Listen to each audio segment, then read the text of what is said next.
하나님 말씀 보겠습니다. 전도서 4장 7절부터 12절까지 말씀을 보겠습니다. 전도서 4장 7절부터 12절까지 말씀을 보겠습니다. 우리 천천히 다 함께 읽도록 하겠습니다. 내가 또 다시 해 아래에서 헛된 것을 보았도다. 어떤 사람은 아들도 없고 형제도 없이 홀로 있으나 그의 모든 수고에는 끝이 없도다. 또 비록 그의 눈은 부요를 족하게 여기지 아니하면서 이르기를 내가 누구를 위하여는 이같이 수고하고 나를 위하여는 행복을 누리지 못하게 하는가 해도 이것도 헛되어 불행한 노고로다. 두 사람이 한 사람보다 나은 그들이 수고함으로 좋은 상을 얻을 것이니라. 혹시 그들이 넘어지면 하나가 그 동물을 붙들고 일으키려니와 홀로 있어 넘어지고 붙들어 일으킬 자가 없는 자에게는 화가 있으리라. 또 두 사람이 함께 누우면 따뜻하거니와 한 사람이면 어찌 따뜻하랴. 한 사람이면 패하겠거니와 두 사람이면 맞설 수 있나니 세겹줄은 쉽게 끊어지지 아니하느니라. 아멘. 아시는 것처럼 지난 주간에 나바오 선교 6주 동안 계속되어서 여러 학교를 잘 마치고 왔습니다. 여러분, 제가 재밌는 일이 있어 소개를 좀 하고 말씀을 좀 하려고 하는데, 여러분 지난주 설교 제목 기억나십니까? 기억나시죠? Pay it forward라는 제목입니다. 제가 나바오 가서 첫 예배를 드릴 때 이제 나바오는 이번 선교는 4팀이 모여서 함께 했기 때문에 그분들에게 지난주 우리는 이런 말씀 나눴다고 제가 소개를 했습니다. 그래서 다들 영어 제목이니까 다들 기억을 잘 하시더군요. 그리고 첫 예배를 드리고 이제 첫날 아침에 이제 애들 픽업하러 가야 됩니다. 포인트가 있어서 픽업을 해서 오는데 첫날 아침인데 차가 모래구덩이에 빠졌습니다. 그러니까 이게 그 지역은 사진을 좀 보여주시면요, 저 언덕 위에 교회가 있고요. 차를 타고 좀 내려오면 되는데 운전을 처음 하시는 오신 장로님이 본인 운전하시겠다고 했었는데 모래 운전이 처음이셔가지고 저기는 멈추면 안 되고 쏟아같이 내려와야 되거든요. 쌩하고 내려와야 되는데 잠시 멈추는 바람에 차가 빠졌습니다. 저기가 이제 앞길은 길이고요. 이제 차들이 달리는 길 바로 앞에 차가 멈춰선 거죠. 저기는 알산사에서 온 친구들입니다. 이걸 어떻게 하나? 애들은 기다리고 있고 우리는 가야 되잖아요. 선교사한테 빨리 연락을 했더니 지금 우리가 게이트를 막고 있기 때문에 빙 돌아서 나와야 돼요. 그래서 이제 한참 이렇게 뜨거운 기다리고 있는데 누가 왔어요. 뭔가 이렇게 무슨 차에 무슨 표지판에 붙어 있는 사람인데 누가 선교사한테 전화를 드리고 조금 있으니까 왔어요. 그래서 선교사님 연락을 했나 보다. 그 다음 사진을 보여주세요. 저 트럭이 하나 온 거예요. 그리고 하이 하더니 툭툭툭 해서 그 쇠사슬 큰 거를 해서 자기가 밑에 누워서 밑에 훅을 하고 걸고 해서 자기가 이제 우리 보고 차를 타라고 하고 차를 뺐어요. 차를 빼서 이제 막 가려고 하는데 선교사님이 오셨어요. 선교사님 말씀이 차를 어떻게 빼셨냐고 그러는 거예요. 우리는 선교사님이 보낸 줄 알았는데 지나가는 사람이었어요. 원주민이었어요. 그래서 선교사가 키라고 부르거든요. 키가 보낸 사람 아니야? 그랬더니 아니, 자기는 모른대요. 자기 이 길을 지나가다가 여기서 코리안 철치들이 여러 마디 하는 걸 본 거예요. 그래서 우리가 있는 걸 보고 니들이 우리한테 와서 좋은 일을 해주니 차가 빠져서 아마도 그런가 보다 하고는 그런 일이 자주 있으니까 그냥 지나가는 길에 보고 와서 니들이 우리들에게 좋은 일을 하니 나도 그렇게 하겠다고 페이 포드가 도로 들어온 것이요. 그래 기분이 좋았어요. 그래서 그 차를 탔던 저기 아까 앞에 보이는 학생들도 목사님 페이 포드가 됐어요. 막 이렇게 우리가 즐겁게 이야기를 했었죠. 그리고 세 번째 날 아침에 차가 자꾸 빠지고 하니까 선교사님이 이제 아무래도 너무 빠지고 하니까 자기 생각에는 고물상에 가서 철제판을 조금 길에 좀 깔아놓으면 하지 않겠나. 왜냐하면 저게 매년 한 두세 교회는 빠져서 고생을 하거든요. 장난이 아니란 말이에요. 한번 그 다음 사진을 보여주시면 들어가는 길이 저래요. 차들이 다니면 다닐수록 계속 모래가 생기니까 저 저 부분이 제일 많이 빠지는 곳이고요. 그래서 이제 고물상을 갔습니다. 목사실 장로님 한 분께 4명의 남자 4명이 고물상에 가서 긴 왜 그 철제판으로 길게 되어져 있는 그런 게 있거든요. 그래서 이제 가니까 왜 왔냐 그래서 우리가 구하러 왔다 하고는 가격이 보니까 꽤 비싸더라고요. 그래서 우리가 이제 어쨌든 머리를 써서 적당한 걸로 골라서 4장을 골라서 한 400~500불 정도 하는 정도 생각 예상을 하고요. 그래서 이제 가져가겠다 그랬더니 그 주인이라는 덕이라고 하는 분이 한참 우리를 보더니 어디서 왔니? 물어봤어요. 그래서 한국에서 왔지. 한국 사람들인데 미국 전역에서 왔지. 왜 왔니? 서머스쿨하러 왔지. 뭐 이런저런 이야기를 했더니 공짜로 주겠대요. 그래서 왜? 그랬더니 자기 사진을 보여주는데 막 총알이 지나간 사진이에요. 왜냐하면 그 전날 우리가 애들을 픽업해서 오려고 하는데 그 애들의 학부모들이 가장 가까운 곳이 페이지라고 하는 조그만 도시가 있습니다.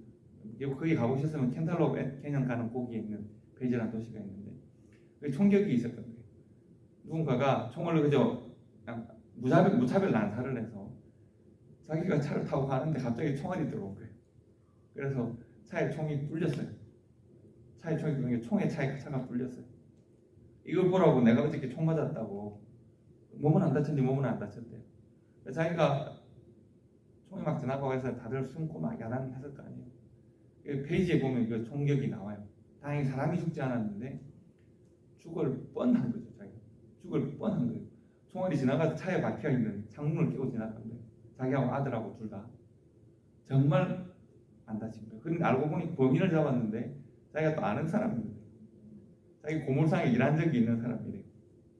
아무런 관계가, 그러니까 원한을 살만한 아무런 일이 없는데 그냥 이 사람이 약간 평소에도 성격이 좀 그런 사람이었는데 이렇게 총을 난사했는데 그 중에 하나가 자기 차에 와서 박힌 거예요.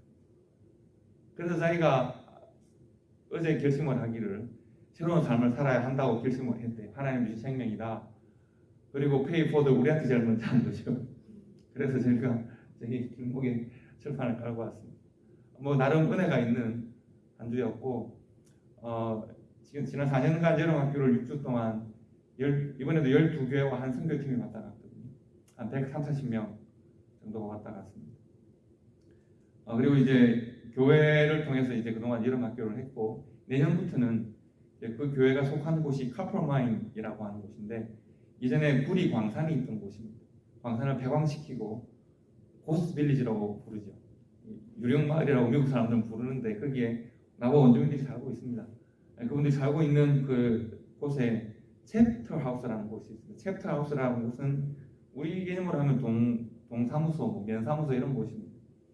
카퍼마인 챕터 하우스가 있는데 우리 내년부터는 이제 교회에서 하는 것보다는 교회를 베이스 캠프로 하고 챕터 하우스에 가서 지역사회 주민들과 좀 깊이 만나는 것이 좋겠다고 결정을 했습니다. 그래서 이런 결정들을 이제 우리가 보고하고 교단에 보고할 때도 이제 교회는 베이스 캠프로 삼고 챕터 하우스로 들어가서 지역사회와 좀 더 깊이 교제하는 방식으로 가겠다. 이것이 저희들의 이제 지난 6주 동안의 결과라고 보시면 됩니다. 기도해 주셔서 감사하고 또 물에 빠져도 속히 좋은 이웃을 보내주신 것도 기도 덕분이라고 생각하고 우리가 카프마인에서 기도한 것이 또 그 덕이라고 하는 분을 만나게 된 것도 그분이 또 안전하게 된 것도 다 하나님 은혜라고 생각을 합니다. 그래서 감사합니다. 여러분 창세기 1장 1절 다 아시죠? 뭐라고 되어 있습니까? 창세기 1장 1절은 모르세요? 태초에 하나님이 천지를 창조하시니라고 되어 있습니다. 이 말씀에는 제가 전에도 한번 지나가는 중에 말씀을 드렸는데 이 창조는 우주 만물을 창조했다 이렇게 볼 수 있지만 크게 보면 3가지 개념의 창조가 동시에 일어났다고 보시면 됩니다. 첫 번째는 태초라고 하는 말입니다. 브레이시트라고 하는 이 말인데 태초는 영어로 번역되기는 in the beginning이라고 되어 있습니다. 여러분 그런데 만약에 시간이라는 개념이 없다면 begin과 end가 없겠죠. in the beginning이라는 말은 그 자체가 태초라는 말 자체가 시간이 시작되었다는 뜻입니다. 하나님의 세계는 시간을 넘어서는 세계, 시간을 초월하는 세계입니다. 영원이라는 말도 실은 마찬가지입니다. 영원이라고 하는 것을 우리가 이해할 때 시간이 계속 가는 걸 영원이라고 생각하죠. 그러나 지금 생각해 보십시오. 어디까지 가야 시간이 계속 가는 걸까요? 영원이라는 개념은 시간을 넘어서는 초월의 개념입니다. 그러니까 하나님은 시간의 시작과 시간의 끝이 있을 텐데 하나님은 그 위에 계신 분이신데 시간을 시작하신 겁니다. In the beginning은 제일 첫 번째 시간의 창조를 말하는 겁니다.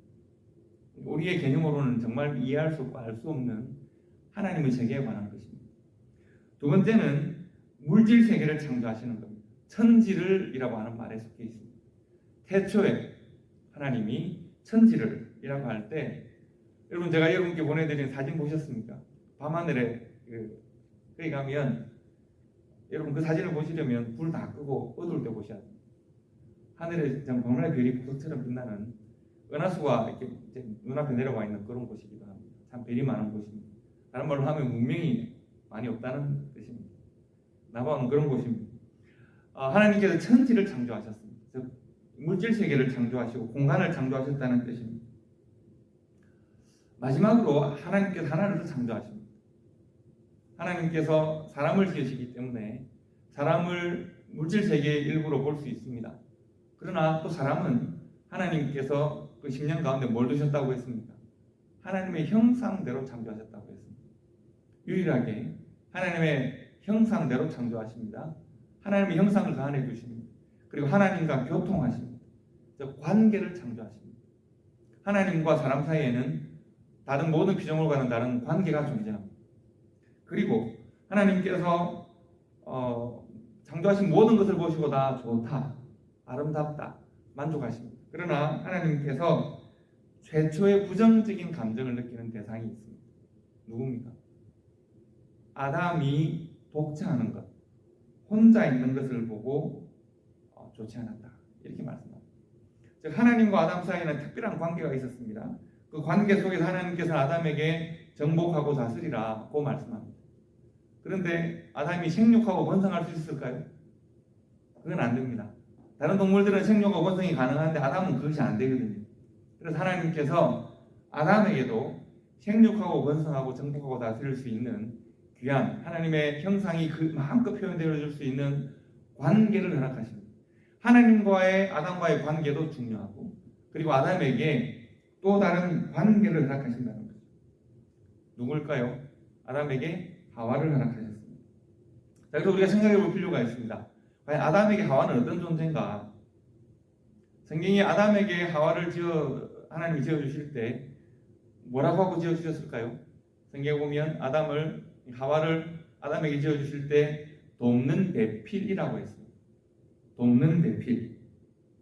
이게 여러분 제가 저도 히브리어를 잘 못해서 히브리어를 잘 설교할 때 쓰지는 않는데 이건 좀 보실 필요가 있습니다. 히브리어는 옆으로 이렇게 읽습니다. 그러니까 영어로 적힌 것처럼 보이는 에젤 케넥도라고 하는 말이 있죠. 그리고 Y 비슷하게 써진 거 보이십니까? 저기로부터 저쪽으로 읽습니다. 히브리어는 읽는 방향이 반대쪽입니다. 그래서 여기 Y에 T 비슷하고 꺾여 있는 그것을 에젤이라고 읽고요. 옆에 있는 것을 이쪽으로부터 읽어서 케넥도라고 읽습니다. 에젤이라고 하는 말은 돕는다는 뜻입니다. 에젤은 다른 성경에도 자주 등장합니다. 시편에 보면 여호와는 나의 도움이시다 이런 표현 쓸 때가 많이 있잖아요. 그때 쓰는 것이 에젤입니다. 즉 돕는다는 뜻입니다. 케넥도는 조금 생각할 필요가 있습니다. 케넥도는 무엇에 상응하는 서로 상응하는 같은 조건에 서로가 서로를 돕는다는 뜻입니다. 그러니까 하와가 아담에게 돕는 배필인데 예를 들면 한쪽은 우월하고 한쪽은 열등한 관계를 말하는 것이 아니라 케넥도라고 하는 말은 서로가 동등한 위치에서 상응한다는 뜻입니다. 그러니까 서로 상응하는. 그러니까 아담과 하와는 아담이 먼저 지어졌고 하와가 아담을 통하여 지어졌지만 서로가 동등하고 서로가 서로를 협력하는 상응하는 관계다라는 뜻입니다. 만약 하와가 먼저 지어졌다고 하더라도 하나님께서 하와를 보시고 그의 독차함을 좋지 않게 여기셨을 거죠. 그러니까 아담이 먼저 지어졌고 하와가 다음에 지어졌지만 두 사람의 존재나 가치의 차이가 있지 않고 서로 동등하고 같은 가치를 가지고 있는 인격체라는 것을 이 에제르 케넥도에서 말하고 있는 겁니다. 어렵지 않죠. 그렇게 보시면 됩니다. 그래서 하나님께서 아담에게 하와를 주실 때 돕는 대필로 주셨다라고 하는 것은 가장 적절하고 완전한 조력자로 주셨다. 서로를 도울 수 있는. 그래서 아담에게 하와를 주신 것뿐 아니라 하와를 세상에 넣어 놓으시면서 하와에게도 아담을 같은 의미로 주셨다는 것. 그렇게 보시는 것이 맞습니다.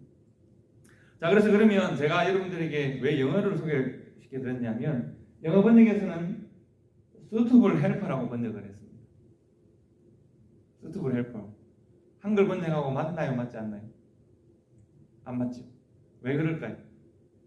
한글로 번역할 때는 이 돕는 아까 말씀드린 에젤 케넥토라고 하는 이 단어를 번역할 때 영어 번역에서는 가장 중립적으로 번역을 했고 한글 번역에서는 남녀의 관계에 초점을 맞춰 번역했습니다.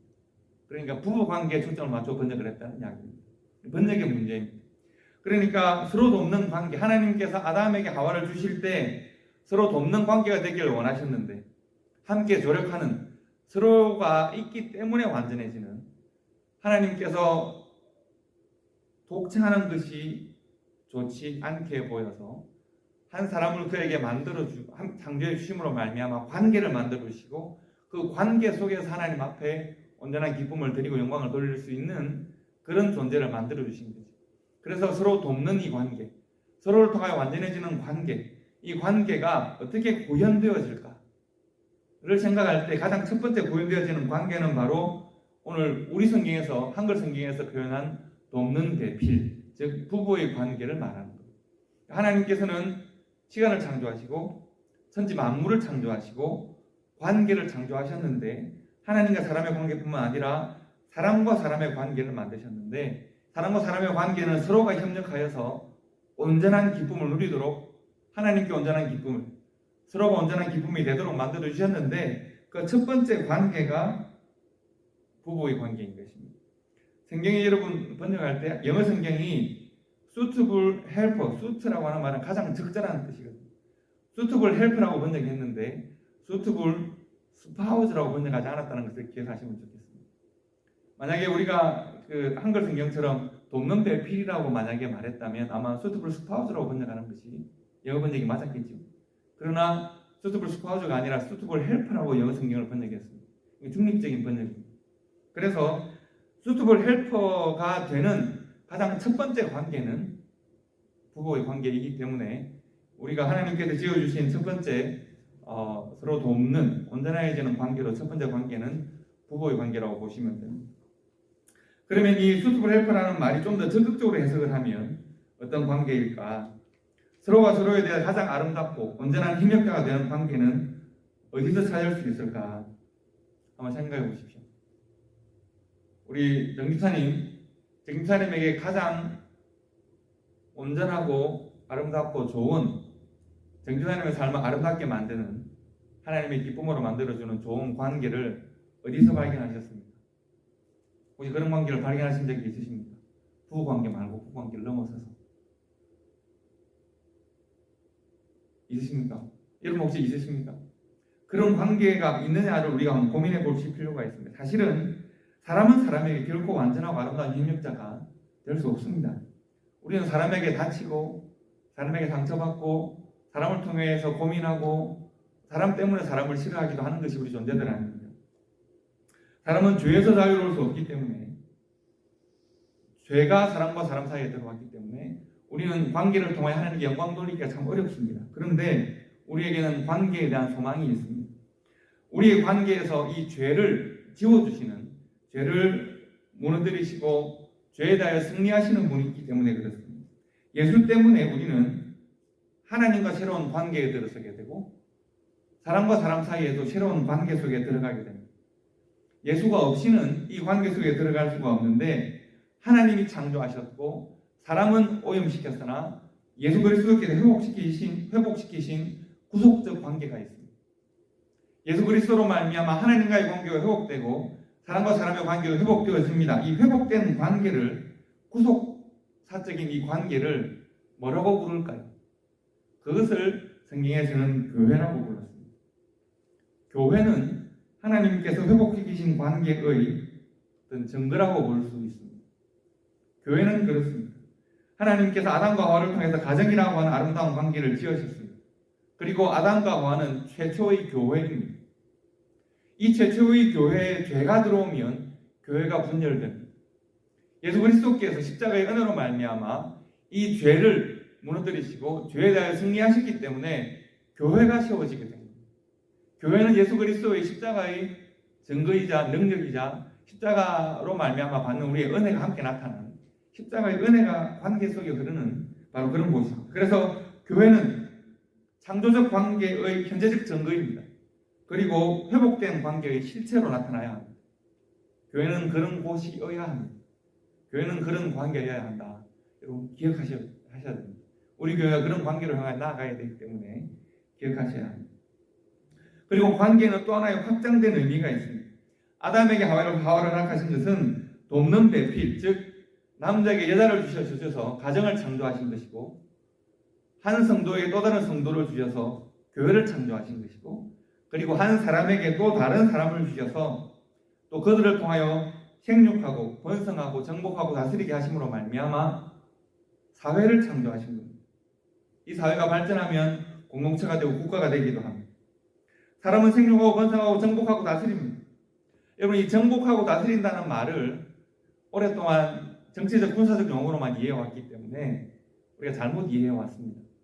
그렇기 때문에 정복하고 다스리고 그래서 어쨌든 한때 기독교 국가들이 잘못한 일들이 많습니다.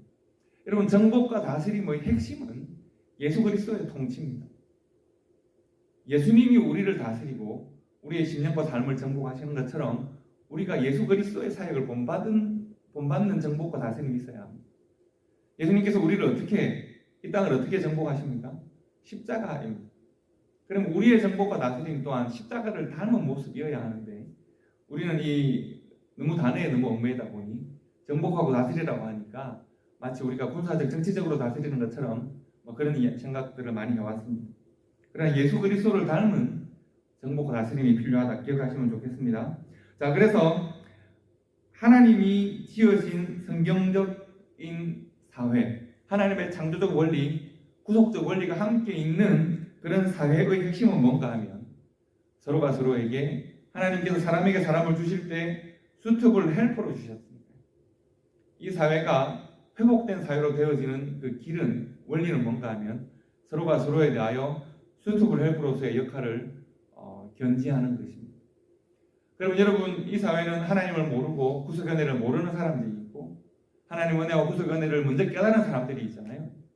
그러면 이 사회가 하나님께서 원하시는 사회로 변화되어지는 과정 가운데 있다고 할 때 교회가 어떤 일을 해야 하고 구원받은 성도가 어떤 삶을 살아야 되는지가 삶의 지향점이 분명해지는 것입니다.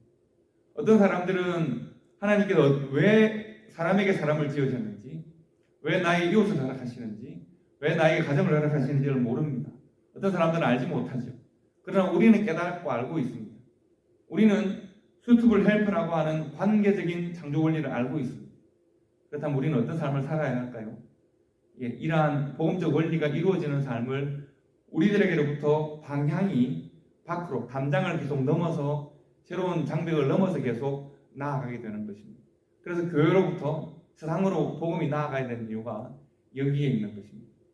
하나님 안에서 회복되어진 관계를 계속 증거하고 삶으로 살아야 하고 보여줘야 되는 이유가 여기 있다고 보시면 됩니다.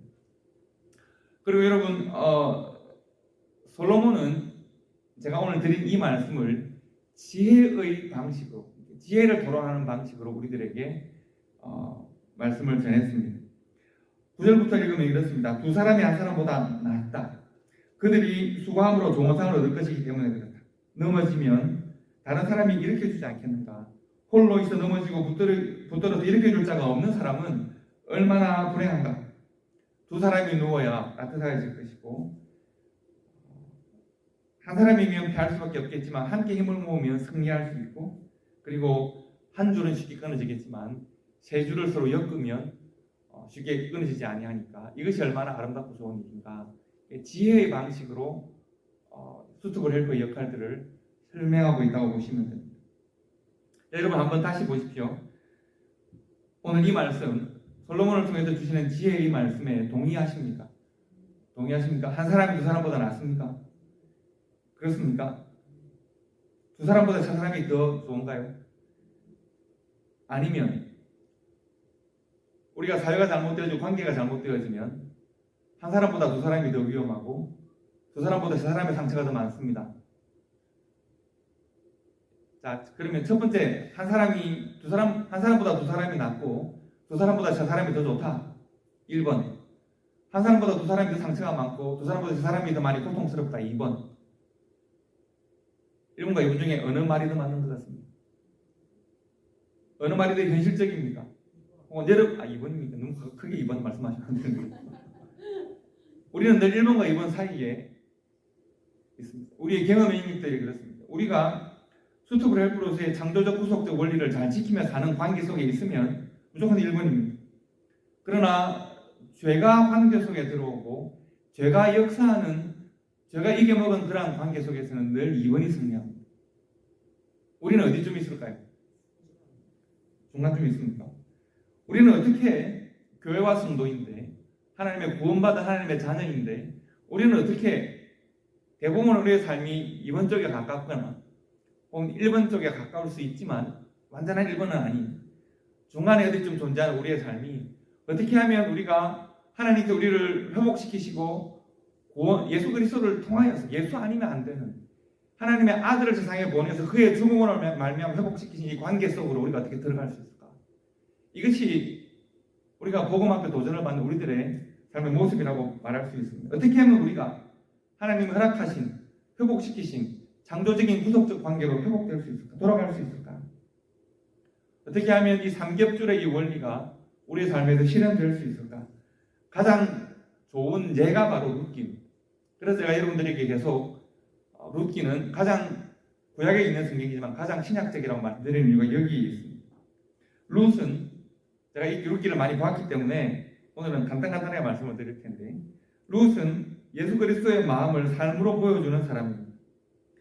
하나님께서 룻을 발견한 보아스가 룻에 대하여 표현하는 룻의 삶을 간략하게 표현하는 구절이 있습니다. 10절 말씀입니다. 이렇게 되어 있습니다.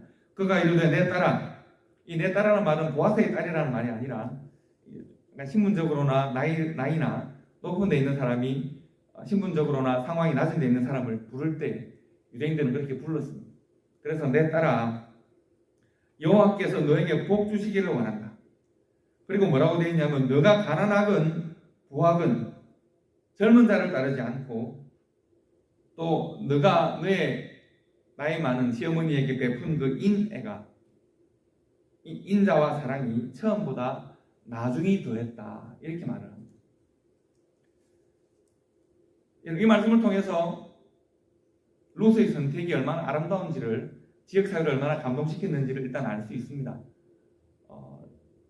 이미 가난해졌고 아무 가진 것 없고 남편 자신을 기쁘게 할 아들도 이미 죽어버린 그 시어머니를 모시고 먼 모압 광야와 유대 광야를 지나서 사해를 돌아서 베들레헴까지 돌아온 이 젊은 이방 여인에 대한 칭찬하는 마음이 있습니다. 그리고 이 여인이 뭐라고 말을 하냐면 너가 처음에 잠시 감동을 받아서 어떤 사람을 도울 수 있습니다. 그래서 어머니가 눈물을 흘리면서 가라고 하니까 아니 어머니와 같이 가겠습니다 할 수 있는데 그렇게 해보니 그래서 모압 광야를 지나보니 너무 길이 멀고 죽을지도 모르겠다 생각이 들고 또 유다땅을 들어오긴 했는데 이방인에 대한 눈빛이 좋지 않고 사해를 빙 둘러가는데 이 길이 만만치가 않고 그리고 베들레헴에 도착했는데 이방 여인이 모압 여인이 왔다고 하고 시간이 지나가면서 여러분 우리가 잠시 거룩하고 좋은 마음을 품고 선한 일에 동참할 수 있잖아요. 그런데 시간이 지나가면서 우리 지칠 수 있거든요. 여러분 착한 일을 하는 것보다 어려운 일이 뭔지 아십니까? 계속하는 일. 선한 마음을 계속 품는 일. 왜냐하면 우리의 선한 마음을 꺾는 수많은 도전들이 있습니다. 룻도 마찬가지 아니겠습니까? 얼마나 많은 도전들이 왜 남편은 죽고 시어머니는 나이 많았고 가지고 있던 땅들은 다 잃어버렸고 이방 여인이고 왜 베들레헴이라는 땅까지 와서 너가 이 일을 하니? 차라리 좋은 남자 만나서 어떻게 새로운 삶을 살리라고 하는 수많은 말들을 들었을까? 그런데 룻은 너가 베푼 은혜가 처음보다 나중에 점점 더해진다는 말이에요. 누구의 사랑이 그런가 하면 우리 예수님의 사랑이 그렇습니다. 여러분 생각해 보십시오. 예수님께서 우리를 한 번 사랑하실 수 있습니다.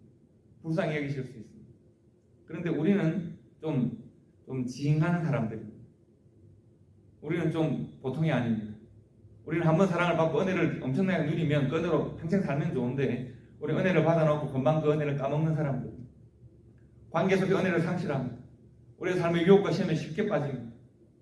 한 번 은혜를 받았으면 그 은혜를 지키면 좋은데 우리는 쉽게 무너지고 쉽게 배반하고 다시 넘어지는 사람들입니다. 여러분 베드로가 그렇게 야단을 맞고 예수 그리스도를 부인하고 그래놓고는 다시 예수 그리스도를 만나고 난 다음 부활하신 예수를 만나고 다시 낙향해서 갈릴리로 돌아가는 사람이 베드로입니다. 예수님께서 베드로를 포기하지 않으시죠. 제자들을 포기하지 않으시죠. 끝까지 그들을 붙드십니다. 언제까지요? 영원히 우리를 붙드십니다. 한 번 사랑에 변함이 없으십니다. 바로 이 룻의 사랑이 예수 그리스도의 사랑을 잘 보여주고 있습니다. 우리에 대한 우리 주님의 사랑이 처음보다 점점 나중에 점점 더해진다는 것을 우리가 알고 있습니다. 그래서 우리는 룻을 통해서 예수 그리스도를 볼 수 있는 것입니다. 나오미를 보실까요? 나오미는 한번 넘어진 사람입니다. 낙심한 사람입니다. 절망한 사람입니다. 그러나 나오미는 룻을 통해서 오히려 하나님의 은혜를 만나게 되고 고향으로 돌아오게 됩니다. 그리고 이제 형편이 많이 좋아집니다. 누구 때문에? 룻 때문에 나오미가 좋아졌습니다. 그리고 마음이 회복됩니다. 그리고 룻기 3장 1절을 보시면 이렇게 되어 있습니다. 룻의 시어머니 나오미가 그에게 이르되 내 딸아 내가 너를 위하여 안식할 곳을 구하여 너를 복되게 하여 하지 않겠느냐. 무슨 말인가 하면 이제 내가 너를 나와의 관계에 집중하기보다는 너를 좀 더 나은 삶으로 너를 보내줘야 할 때가 되었다는 것입니다. 여러분 이것이 쉬운 일일까요? 여러분 나오미 입장에서는 룻이 평생 이렇게 좋은 며느리가 되어서 나를 챙겨주면 얼마나 좋겠습니까? 그런데 나오미는 지금 아니라는 겁니다. 자신을 위한 이기적인 판단을 하기보다는 내가 너를 위하고 너를 복되게 하겠다. 내 삶을 통하여 너를 복되게 하겠다라고 하는 나오미가 이 귀한 의지가 하나님께서 성경을 기록하실 만큼 좋아 보인다는 것입니다. 그래서 나오미는 자신의 필요가 아닌 룻의 미래를 위한 선택을 하기로 결정합니다. 그리고 룻에게 가르쳐줍니다. 우리 유대인들은, 우리 하나님의 백성 이스라엘은 이러한 전통과 법이 있단다. 그래서 너를 책임져 줄 사람이 있단다. 너가 나를 책임지는 것이 아니라 너의 삶을 아름답게 하고 가치 있게 하고 책임져 줄 사람이 있으니까 이제 하나님의 법을 따라 그 길을 한번 가보자.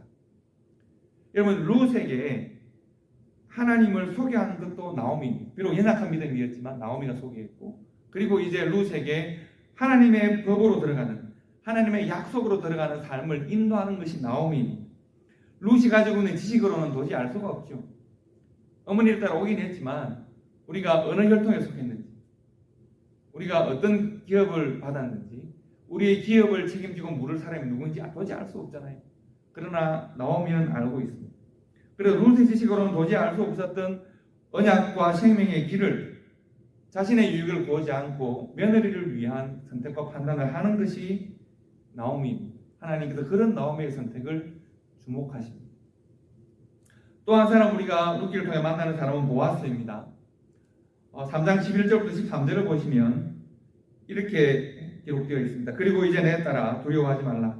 내가 너의 말대로 너에게 다 행하리라. 내가 현숙한 여자인 줄을 나의 성읍 백성이 다 아느니라. 참으로 나는 기업을 물을 자이나 기업 물을 자로서 나보다 더 가까운 사람이 있으니 이 밤에 여기서 머무르라. 아침에 그가 기업 물을 자의 책임을 너에게 이행하려 하면 좋으니 그가 그 기업 물을 자의 책임을 행할 것이니라.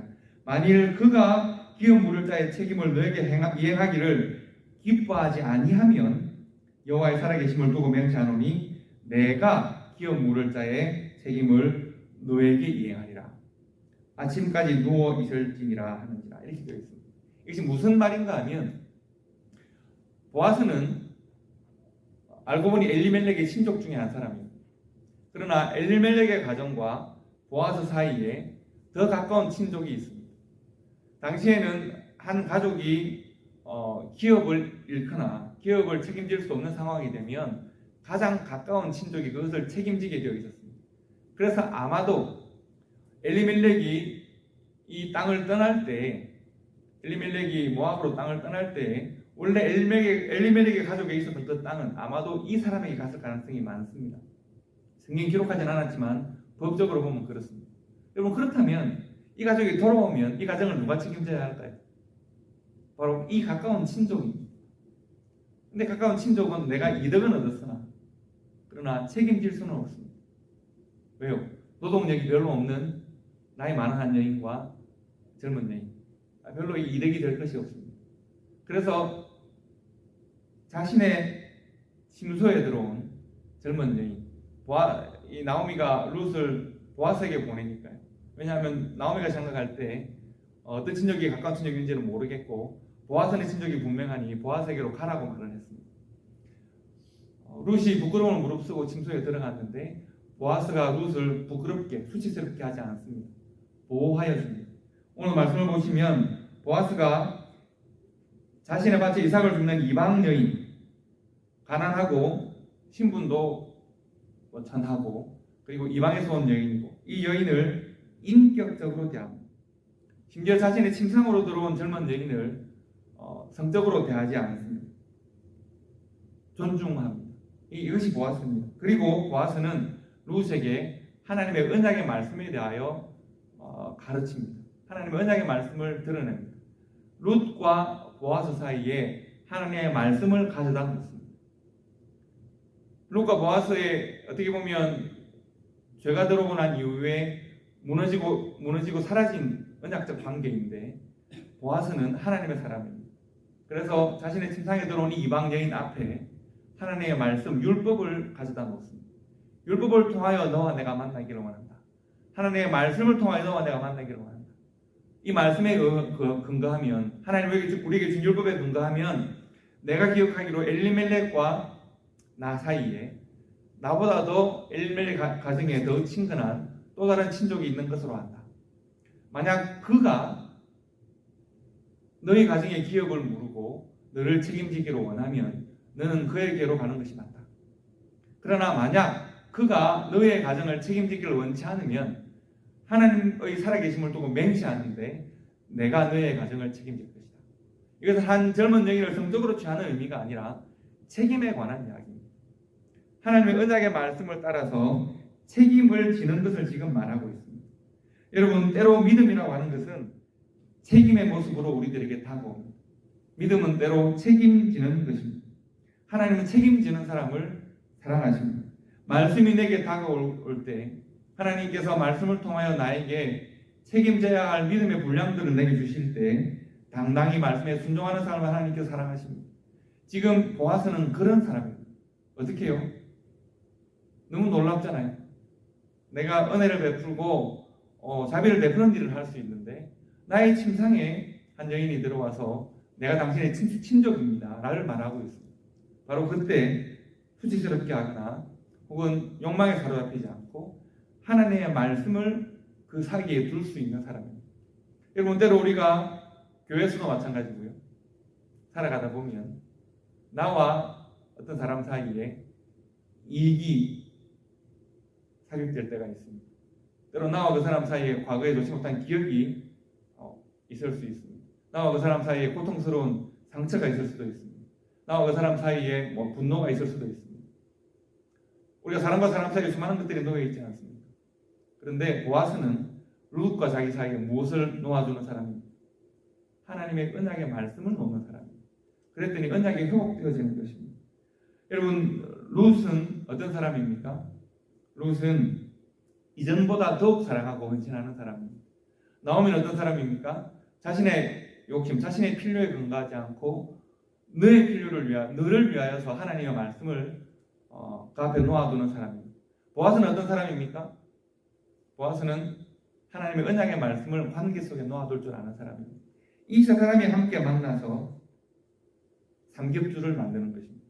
여러분, 어두웠던 사사의 시대, 각각 자기 소명의 어른으로 살아갔던 시대에